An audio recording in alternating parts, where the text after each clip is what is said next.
রবিবাসরীয় প্রচারে জোর কদমে মাঠে নামলেন বালুরঘাট বিধানসভার বিজেপি প্রার্থী বিদ্যুৎ কুমার রায়। রবিবার সকাল থেকে বিকেল পর্যন্ত বালুরঘাট পৌরসভার ২ নম্বর ওয়ার্ডে বাড়ি বাড়ি গিয়ে জনসংযোগে ব্যস্ত থাকতে দেখা যায় তাকে। স্থানীয় বাসিন্দাদের সঙ্গে সরাসরি কথা বলে এলাকার নানা সমস্যা সম্পর্কে খোঁজখবর নেন এবং উন্নয়নের আশ্বাস দেন। প্রচারের ফাঁকে বিদ্যুৎবাবু অভিযোগ করেন, পৌর এলাকার একাধিক জায়গায় রাস্তাঘাটের বেহাল দশা দীর্ঘদিন ধরেই সাধারণ মানুষের ভোগান্তির কারণ হয়ে দাঁড়িয়েছে। আমি এখন ২ নম্বর ওয়ার্ডে এসেছি প্রচারে। কি করলেন, কি দেখলেন?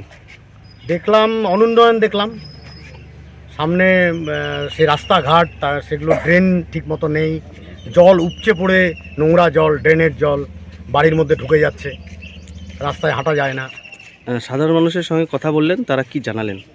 তারা জানালেন এবার পরিবর্তন যে জোয়ার এসছে তারা সামিল হবে। মোদিজির যে দিশা, সুকান্ত মজুমদার যেটা বালুরঘাটে চালিয়ে যাচ্ছেন, তার প্রতিনিধি হিসেবে আমাকে বিধানসভায় পাঠাবেন।